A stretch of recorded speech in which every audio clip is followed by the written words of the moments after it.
ramainya upaya pembusukan kepada Pak Jokowi yang saya duga adalah sebagai upaya elektoral untuk menghentikan fenomena tingginya approval rate Pak Jokowi. Pertama adalah ketika disebutkan bahwa Pak Jokowi menginginkan masa jabatan 3 periode. Saya sering banget dengar isu ini. Di banyak kesempatan, para kader PDIP secara membabi buta mengatakan bahwa Pak Jokowi menginginkan jabatan atau masa jabatan 3 periode. Dikutip dari kantor berita CNBC, Sekjen PDIP Pak Hasto mengatakan, sebelumnya saya bertemu dengan menteri tersebut dan dikonfirmasi bahwa sikap-sikap ketua umum yang dari beberapa partai menyuarakan itu saat itu dikatakan ya sebagai permintaan Pak Lurah. Kami mendengar itu, kata Pak Hasto. Namun lucunya, pernyataan Pak Hasto tersebut dibantah oleh sesama petinggi PDIP, yaitu Mbak Puan Maharani.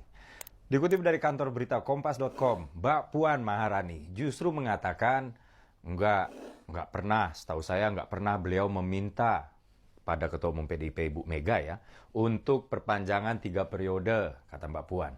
Kedua adalah soal tuduhan sengaja bagi-bagi bansos untuk mengkristalkan bahwa Presiden Jokowi gila jabatan hingga menghalalkan segala cara. Begini, Pak Jokowi adalah presiden yang merakyat dan beliau adalah tipe pemimpin yang suka datang langsung ke bawah untuk merasakan bau keringat rakyatnya. Sehingga program pro rakyat Pak Jokowi berjalan begitu efektif. Waktu masih menjadi gubernur ya, beliau bahkan turun ke gorong-gorong.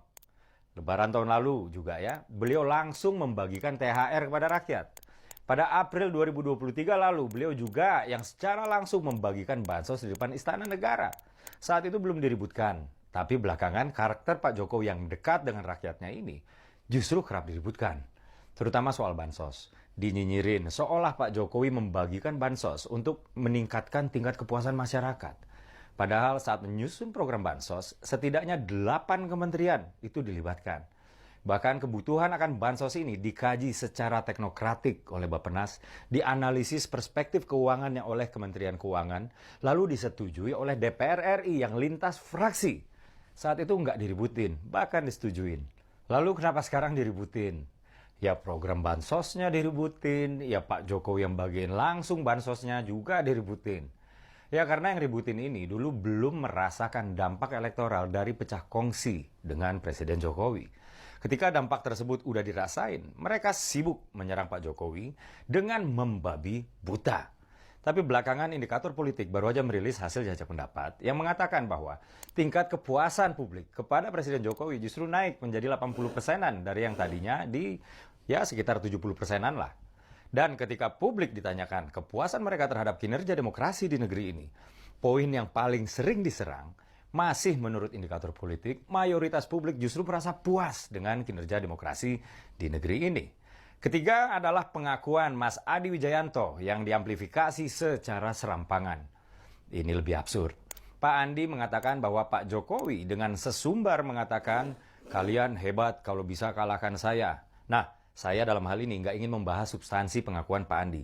Namun yang aneh adalah ragam pemberitaan yang tanpa mengecek ke Pak Jokowi dulu, apakah beliau ini benar pernah mengatakan itu apa enggak, langsung ya menjadikan judul pengakuan tersebut seolah mengutip langsung dari Pak Jokowi. Bahkan yang ditaruh dalam pemberitaan tersebut langsung wajah Pak Jokowi, bukan wajahnya Pak Andi.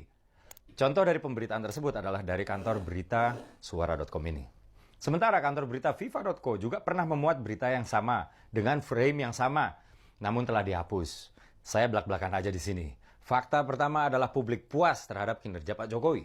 Dan fakta kedua adalah Pak Jokowi sudah menunjukkan gestur terang benderang bahwa beliau bersama paslon nomor 2. Dan itu adalah sikap yang dilindungi oleh undang-undang.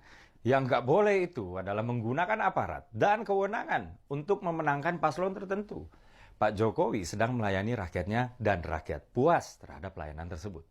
Jangan hanya karena adanya korelasi negatif antara kepuasan rakyat terhadap kinerja Pak Jokowi dan elektabilitas si Copras-Capres, maka terkesan takut kalau Pak Jokowi dicintai rakyat. Bahkan mereka nggak ada yang bisa buktiin semua tuduhan yang mereka tembakin ke Pak Jokowi. Justru dari kubu mereka lah yang pernah terbukti melakukan kecurangan. Seorang Bupati Majalengka yang merupakan pimpinan partai pengusung paslon yang membabi buta menyerang Pak Jokowi inilah yang sudah terbukti oleh Bawaslu melanggar undang-undang pemilu dengan 2 hal. Pertama, beliau menggunakan kegiatan-kegiatan berbasis APBD.